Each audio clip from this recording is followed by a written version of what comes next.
dear students, we are going to discuss a new chapter, magnetic effect of electric current.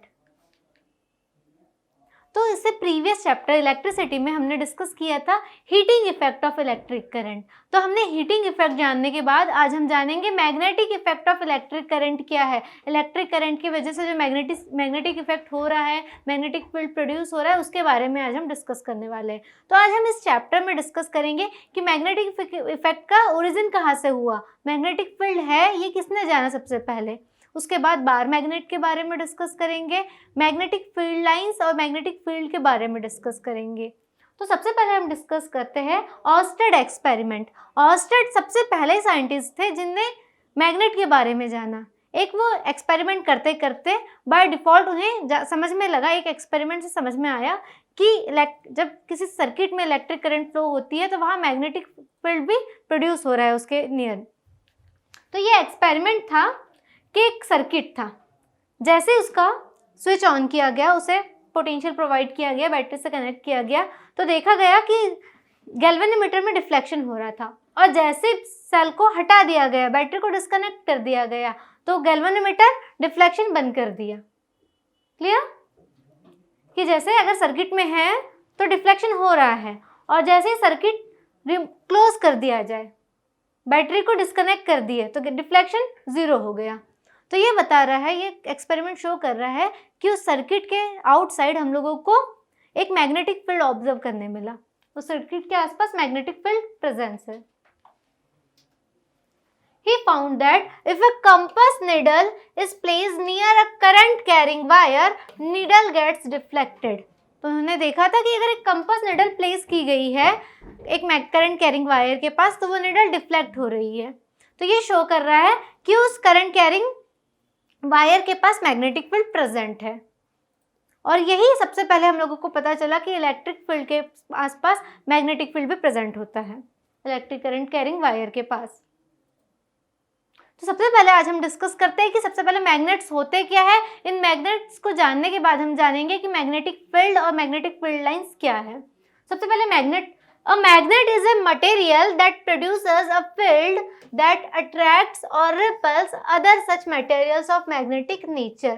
तो magnetic nature क्या होता है, जो एक दूसरे को अट्रैक्ट कर रहा है, रिपेल कर रहा है। तो मैग्नेट क्या है, वो एक ऐसा मटेरियल है जो मैग्नेटिक नेचर वाले मटेरियल्स को अपने ओर अट्रैक्ट करता है। जस्ट लाइक एक आयरन सबसे अच्छा एग्जाम्पल है, कोबाल्ट।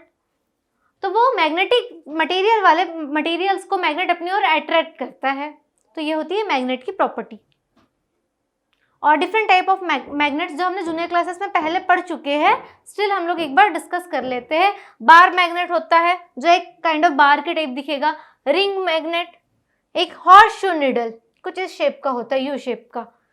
एक होता है डिस्क मैग्नेट जो फ्लैट डिस्क की तरह दिखेगा, और एक होता है मैग्नेटिक निडल। मैग्नेटिक निडल के से हम लोग देख पाते हैं कि मैग्नेट का डायरेक्शन नॉर्थ पोल किधर है, साउथ पोल किधर है। क्लियर? तो आज हम जानेंगे कि मैग्नेट के नॉर्थ एंड साउथ पोल्स के बारे में क्या होता है। कि मैग्नेट में दो पोल्स होते हैं हमेशा, कोई भी आप मैग्नेट लो उसमें दो पोल्स मिलेंगे, एक नॉर्थ एक south pole. A magnet is always bipolar with poles names north and south poles. तो ठीक है, मैग्नेट हमेशा बाइपोलर रहेगा, दो पोल्स हो गए। आप मैग्नेट्स को कितने भी पीसेस में कट कर दो, अगर मान लो आपने इस मैग्नेट को एक बार कट कर दिया, तो ये नॉर्थ पोल है, दूसरा साउथ बन जाएगा, फिर दूसरा नॉर्थ बन जाएगा, फिर साउथ बन जाएगा। आप जितने मल्टीपल टाइम्स इस मैग्नेट को कट करते जाएंगे, उतने मल्टीपल टाइम्स पोल्स क्रिएट होते जाएंगे। सपोज ये सबसे बड़ा मैग्नेट है आपका, ये है नॉर्थ पोल, ये है साउथ पोल। आपने इसको टू पार्ट्स में ब्रेक कर दिया, तो ये बन जाएगा नॉर्थ साउथ, अगेन दूसरा वाला बन जाएगा नॉर्थ साउथ। ठीक है, मान लो आपने इसे और 2 टाइम्स कट कर दिया, इसे एक बार और इसे एक बार, तो अब ये मैग्नेट बन जाएगा north pole south pole and this one also north pole south pole. Similarly जो सेकंड वाला है, ये पीस भी नॉर्थ पोल साउथ पोल और ये north pole and south pole. तो इससे हम लोगों को क्या ऑब्जर्व हो रहा है कि मैग्नेट है, बार मैग्नेट है, वो हमेशा बाइपोलर होगा। मैग्नेट, कोई भी मैग्नेट लो वो हमेशा बाइपोलर होगा। उसे आप कितने भी पीसेस में कट करोगे, हमेशा एक पोल नॉर्थ होगा, दूसरा पोल साउथ बन जाएगा। Clear? The next one is these two poles always exist together and cannot be separated. तो ये पोल्स हमेशा एक साथ रहेंगे, मतलब ऐसा नहीं होगा कि हमने कट कर दिया तो एक नॉर्थ हो गया दूसरा कोई पोल ही नहीं है, हमेशा ये पेयर में एग्जिस्ट करेंगे। अगर ये एक नॉर्थ है तो ऑब्वियसली दूसरा वाला साउथ होना पड़ेगा, क्योंकि दोनों हमेशा पेयर में है, दोनों सेपरेट हो नहीं सकते। क्लियर? तो आपने अगर एक को नॉर्थ किया तो दूसरा साउथ होना ही पड़ेगा, वो चेंज नहीं हो सकता। North pole of magnet is the side which points to Earth's geographic north when it's freely suspended. अब हम लोगों को पता कैसे चला कि एक नॉर्थ है एक साउथ है? तो आप देखना किसी मैग्नेट को एकदम निडल से कनेक्ट करना और उसे फ्रीली सस्पेंड कर देना, तो जो पोल अर्थ के नॉर्थ पोल के साइड डायरेक्ट कर रहा है वो होता है मैग्नेट का नॉर्थ पोल। क्लियर? अगर आप फ्रीली सस्पेंड करो एक मैग्नेट को तो उसका नॉर्थ पोल अर्थ के ज्योग्राफिक नॉर्थ के साइड डायरेक्ट करेगा। तो इससे हम लोगों को मैग्नेट के नॉर्थ एंड साउथ पोल का डायरेक्शन पता चलेगा। अगर आपके पास कोई मैग्नेट है, आपको डायरेक्शन नहीं पता, कौन सा पोल्स के बारे में नहीं पता कि कौन सा नॉर्थ है कौन सा साउथ है, तो आप सिंपल एक्सपेरिमेंट कर सकते हो। उसे एक थ्रेड के थ्रू फ्रीली सस्पेंड कर दिया, किसी हैंगर में कनेक्ट कर दिया, तो वो मैग्नेट किसी एक साइड टिल्ट हो जाएगा। तो जो मैग्नेट का नॉर्थ पोल है वो अर्थ के नॉर्थ पोल साइड डायरेक्शन देगा। तो इससे हम पता कर सकते हैं कि मैग्नेट का कौन सा पोल नॉर्थ है कौन सा साउथ है। Like poles repel and unlike poles attract. तो मैग्नेट में क्या होता है कि दो पोल्स होते हैं नॉर्थ एंड साउथ, तो इन दोनों पोल्स में अगर आपने सेम पोल्स रखे, लाइक पोल्स रखे, तो वो हमेशा रिपेल करेंगे और जो अपोजिट पोल है वो अट्रैक्ट करेंगे। सिमिलरली चार्ज, क्योंकि हमने चार्ज में ये पढ़ा था कि similar charges repel and unlike charges attract each other. Same यहाँ पे भी चार्ज मैग्नेट्स में भी यही कंडीशन हो रही है कि similar charges poles attract and repel, like poles repel while unlike poles attract each other. Clear? जैसे हम देख रहे हैं कि अपोजिट पोल्स है तो वो अट्रैक्ट कर रहे हैं, लेकिन अगर वही सेम पोल्स रहेंगे तो वो रिपेल करेंगे। Clear? Now the next property of magnet is, एक हम टेस्ट करते हैं iron filing test around a bar magnet. एक मैग्नेट के आसपास हमने आयरन फिलिंग वाला टेस्ट किया, मैग्नेट रख दिया, उसके आगे बहुत सारी आयरन फिलिंग रख दी, लेकिन आपने फिर उस एक कार्डबोर्ड में बहुत सारे आयरन फिलिंग रख दी और एक मैग्नेट रख दिया। उसके बाद उस कार्डबोर्ड में टैप करना है आपको। उस टैप करने के बाद क्या होगा कि जो सारी आयरन फिलिंग है वो उसके पास स्टेप से कलेक्ट हो जाएगी। हमने देखा कि पोल्स में कुछ ज़्यादा अमाउंट में कलेक्ट हुई है और जो उसके साइड में है काफ़ी कम अमाउंट में कलेक्ट हुई है और एक सर्कुलर रिंग टाइप का क्रिएट करते जा रही है। तो इससे हम लोगों को समझ में आ रहा है कि आसपास कुछ तो फील्ड क्रिएट हो रहा है, कुछ तो फोर्स है जो वो उसे अपनी ओर अट्रैक्ट कर रहा है उन फीलिंग्स को और उन्हें एक शेप दे दिया। तो ये काइंड ऑफ मैग्नेटिक फील्ड और मैग्नेटिक फील्ड लाइंस क्रिएट कर रही है आयरन फिलिंग्स। तो इसके बारे में आज डिटेल में हम डिस्कस करेंगे। इस एक्सपेरिमेंट के थ्रू हम लोगों को समझ में आता है कि मैग्नेट के आसपास कुछ तो फोर्स है जो उन आयरन फिलिंग्स को मूव करवा रहा है। Iron fillings around a bar magnet exhibit the magnetic field lines that encircle the bar magnet। तो हमने देखा है कि बार मैग्नेट के आसपास आयरन फिलिंग मैग्नेटिक फील्ड के टाइप कलेक्ट हो चुकी है। The magnetic field lines can be explained as the imaginary line that graphically represents the magnetic field that is acting around any magnetic substance। तो magnetic field lines क्या है? एक kind of imaginary line है, real में तो होगी नहीं lines कि वहाँ मैग्नेट के आसपास लाइंस बनी है। ये एक इमेजिनरी लाइन है जो किसी मैग्नेट के आसपास होती है, जो मैग्नेटिक फील्ड को बता रही है। तो जो आयरन फीलिंग्स है वो उस टाइप से लाइन टाइप प्रोड्यूस हो रही है, उसके आगे कलेक्ट हो रही है। तो हम लोगों को इस एक्सपेरिमेंट से समझ में आ रहा है कि मैग्नेट के आसपास मैग्नेटिक फील्ड है और मैग्नेटिक फील्ड लाइंस कैसे है। एक और टेस्ट है iron filing test around a current carrying wire. अभी हमने बार मैग्नेट के पास में आयरन फिलिंग टेस्ट किया था, अब हम एक करंट कैरिंग वायर के पास में आयरन फिलिंग टेस्ट करेंगे। तो हमने लिया कि ये एक देखो वायर का लूप लगा हुआ है एक कार्डबोर्ड में और यहाँ पे आयरन फिलिंग्स डली हुई है। तो देखना जैसे ही करंट फ्लो हो रही है इस वायर से सारी फिलिंग कुछ स्टेप के शेप में आ गई। देखो मतलब ये मैग्नेटिक फील्ड लाइंस प्रोड्यूस कर रही है, सर्कुलर लूप बना रही है। Here we observe that a current carrying wires also create magnetic field around it। जैसे हमने देखा कि मैग्नेट तो अपने आसपास मैग्नेटिक फील्ड बनाता है, लेकिन करंट कैरिंग वायर भी मैग्नेटिक फील्ड बना रहा है। तो इस एक्सपेरिमेंट से हम लोग को समझ में आ रहा है कि मैग्नेट तो मैग्नेटिक फील्ड बना ही रहा था, लेकिन करंट कैरिंग वायर है, अगर किसी वायर में करंट फ्लो हो रही है तो वहां पर भी मैग्नेटिक फील्ड होगा। तो ये इस एक्सपेरिमेंट से हम लोगों को समझ में आ रहा था। देख रहे हैं कि जो आयरन फिलिंग है वो एक सर्कुलर पाथ में कलेक्ट हो गई है, सर्कुलर पाथ बना रही है, क्रिएट कर रही है। तो इससे हम लोग को समझ में आ रहा है कि जो आयरन फिलिंग है वो सर्कुलर पाथ में, यानी मैग्नेटिक फील्ड लाइंस जो है सर्कुलर पाथ में एक करंट कैरिंग वायर के पास है। Next is magnetic field and magnetic field lines. तो हमने जितने एक्सपेरिमेंट देखे, इन एक्सपेरिमेंट से हम लोगों को समझ में आ रहा है कि मैग्नेटिक फील्ड तो है, मैग्नेटिक फील्ड लाइंस तो है। तो आज हम डिटेल में डिस्कस कर रहे हैं यहाँ पर कि मैग्नेटिक फील्ड लाइंस एक्चुअल में है क्या, क्या है उनकी प्रॉपर्टीज। यह है north and south pole of bar magnet. तो देख रहे हैं कि इस बार मैग्नेट में नॉर्थ से बाहर प्रोड्यूस हो रही है लाइंस और साउथ में एंटर कर रही है। तो आपको क्या दिख रहा है कि नॉर्थ से लाइन निकल रही है और साउथ में एंटर कर रही है। क्लियर? तो हम लोग इस इमेज को देख के ऑब्जर्व कर सकते हैं, इस GIF को देख के, कि नॉर्थ से कोई भी लाइन निकलेगी लेकिन एंटर कहाँ करेगी, साउथ पोल में। ठीक है, तो देखते हैं कि क्या है। The region around a magnet where its magnetic influence can be experienced is called a magnetic field। तो मैग्नेटिक फील्ड क्या है, एक रीजन है, एक एरिया है मैग्नेट के अराउंड जहां हम उसका मैग्नेटिक इन्फ्लुएंस एक्सपीरियंस कर सकते हैं। जहां तक कि मैग्नेटिक फील्ड एक्सपीरियंस किया जाएगा वो रीजन कहलाता है मैग्नेटिक फील्ड। क्लियर?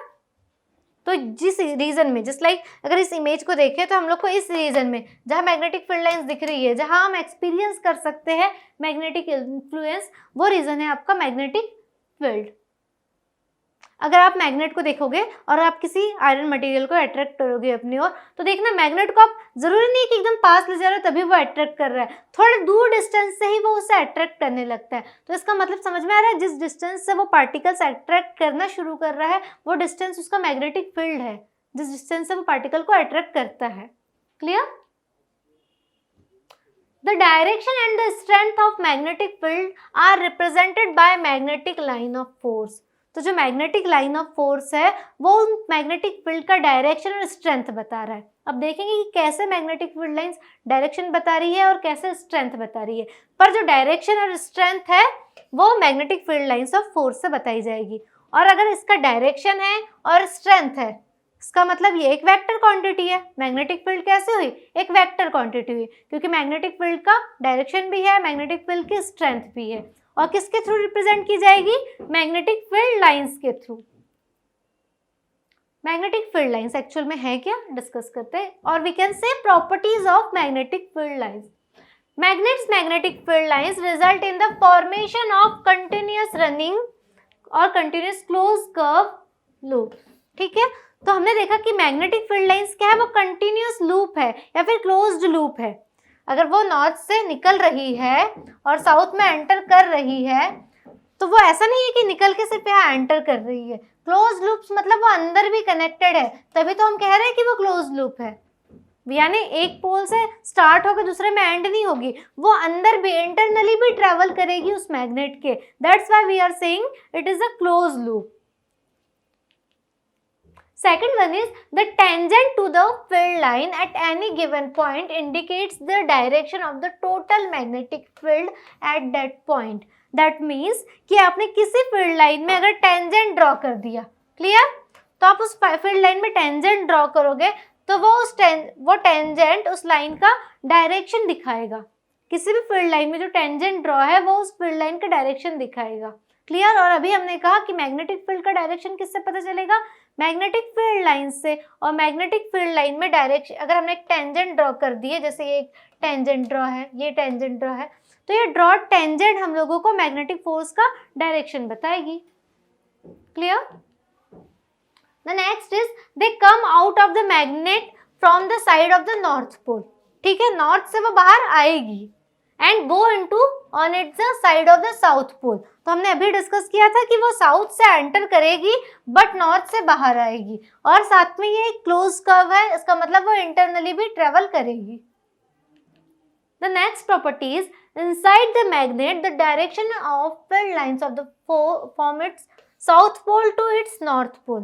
तो इनसाइड कैसा होगा, हमने बाहर तो देखा कि वो नॉर्थ टू साउथ था, बट इनसाइड भी तो कुछ डायरेक्शन होगा क्योंकि वो क्लोज लूप है। तो इनसाइड वो हो रहा है साउथ टू नॉर्थ, ठीक है, ये दिख रहा है direction south to north. Inside ये रहेगा साउथ टू नॉर्थ, लेकिन आउटसाइड रहेगा ये नॉर्थ टू साउथ, क्योंकि ये क्लोज लूप है। तो क्लोज लूप में हमेशा एक डायरेक्शन में करंट चलेगी। अगर बाहर वो नॉर्थ टू साउथ चल रही है तो ऑब्वियसली अंदर वो साउथ से नॉर्थ चलेगी, तभी तो वो लूप फॉर्म होगा। The next property is the greater the number of field lines crossing per unit area the higher the intensity. मतलब किसी एरिया में जितनी फील्ड लाइंस ज्यादा है उतनी इंटेंसिटी वहां ज्यादा होगी। जैसे हमने देखा था कि पोल्स में सबसे ज्यादा फील्ड लाइंस मिल रही है, तो वहां पोल्स में सबसे ज्यादा इंटेंसिटी होगी। जैसे साउथ पोल्स देखे तो यहाँ पे देखा सारी फील्ड लाइन सबसे डेंस है यहाँ पे फील्ड लाइन, और यहाँ पे सबसे रेयर है, यहाँ पे बहुत कम लाइन्स है। तो इसका ये इंटेंशन है, इस लाइन का मतलब है कि जो पोल्स है वहां इंटेंसिटी काफी हाई होती है, लेकिन अगर हम मैग्नेट के साइड में देखा जाए तो वहां इंटेंसिटी बहुत कम होती है। And the stronger the magnitude of the magnetic field, तो जितनी इंटेंसिटी हाई होगी उतना मैग्नीट्यूड हाई होगा। Intensity high that means magnitude of magnetic field high. तो इंटेंसिटी डिपेंड करती, मतलब मैग्नेटिक फील्ड डिपेंड करता है इंटेंसिटी में। तो हम कह सकते हैं कि पोल्स में मैग्नेटिक फील्ड सबसे ज्यादा बहुत हाई होता है, दोनों पोल्स में magnetic field, we can say magnetic field at poles high. Clear? तो दोनों पोल्स में मैग्नेटिक फील्ड हाई होता है, और सबसे कम कहाँ होता है, साइड में, क्योंकि साइड में मैग्नेटिक फील्ड लाइंस बहुत कम होती है, उनकी डेंसिटी बहुत कम होती है। जहाँ इंटेंसिटी ज्यादा है, जहाँ बहुत सारी लाइंस है, वहाँ मैग्नेटिक फील्ड ज्यादा होगा। The next is the closer or denser the magnetic field lines, greater is the magnetic field's strength। ठीक है, तो जितनी क्लोज और जितनी डेंस मैग्नेटिक फील्ड लाइन होगी उतनी ज्यादा स्ट्रेंथ होगी, और जितनी दूर दूर होगी, जितनी दूर फील्ड लाइंस होगी उतनी कम मैग्नेटिक फील्ड स्ट्रेंथ होगी। तो पोल्स में सबसे ज्यादा क्लोज और डेंस होती है मैग्नेटिक फील्ड लाइंस, ठीक है, तो वहां पे सबसे ज्यादा स्ट्रेंथ होगी मैग्नेटिक फील्ड की। लेकिन मैग्नेट के साइड में देखा जाए तो वहाँ सबसे ज़्यादा दूर दूर होती है, क्लोजनेस सबसे कम होती है, तो वहाँ मैग्नेटिक फील्ड बहुत कम होता है। There is no intersection between the magnetic field lines. तो हम देख रहे हैं कि दो मैग्नेटिक फील्ड लाइंस कभी इंटरसेक्ट नहीं कर सकती। रीजन क्या है, क्यों? तो हमने अभी देखा कि मैग्नेटिक फील्ड लाइंस क्या है, मैग्नेटिक फील्ड का डायरेक्शन बता रही है, और डायरेक्शन कैसे बताएगा, उसके ऊपर हमने टेंजेंट ड्रॉ कर ली। तो सबसे पहले हम इमेजिन करते हैं कि चलो सपोज अगर वो इंटरसेक्ट कर भी रही है तो क्या हो रहा है। तो हमने देखा कि दो मैग्नेटिक फील्ड लाइंस ले ली हमने, इंटरसेक्ट करवा दी है। अब हम कह रहे थे कि डायरेक्शन क्या हो रहा है, मैग्नेटिक फील्ड के कारण मैग्नेटिक फील्ड लाइंस डायरेक्शन बता रही है, कैसे, उनके ऊपर हमने टेंजेंट ड्रॉ कर दिए थे। तो ये एक टेंजेंट होगी इस लाइन की, फर्स्ट लाइन की फर्स्ट टेंजेंट होगी। सिमिलरली सेकंड लाइन की हमने सेकंड टेंजेंट ड्रॉ कर दी है, ठीक है। अब क्या हो रहा है, दो टेंजेंट दैट मीन्स दो डायरेक्शन, क्योंकि हमने अभी कहा था कि मैग्नेटिक फील्ड लाइन डायरेक्शन बता रही है मैग्नेटिक फील्ड का, और उसके ऊपर जो टेंजेंट ड्रॉ है वो डायरेक्शन बताएगी। तो दो टेंजेंट है, दो डायरेक्शन में मैग्नेटिक फील्ड लाइंस रहेगी, और ये तो इम्पॉसिबल है, क्योंकि हमने तो देखा कि आपका जो है बस एक ही डायरेक्शन में ट्रेवल कर रही है। अगर कोई मैग्नेटिक फील्ड लाइन रहेगी तो ऑब्वियसली वो एक ही डायरेक्शन में रहेगी, वो दो डायरेक्शन तो कर नहीं सकती, और अगर वो दो डायरेक्शन बता रही दैट इज इम्पॉसिबल। इसलिए कहा जा रहा है there is no intersection between magnetic field lines, two magnetic field lines never intersect each other. Clear? Magnetic field lines do not intersect as there will be two tangential magnetic field direction associated with the same point which does not occur, क्योंकि अभी हमने discuss किया कि वहाँ दो magnetic field directions हो जाएंगे associate with the same point, एक पॉइंट से एसोसिएट दो डायरेक्शन हो गए, जो पॉसिबल नहीं है, इसलिए ये करेक्ट नहीं है, दो लाइंस कभी इंटरसेक्ट नहीं करेगी।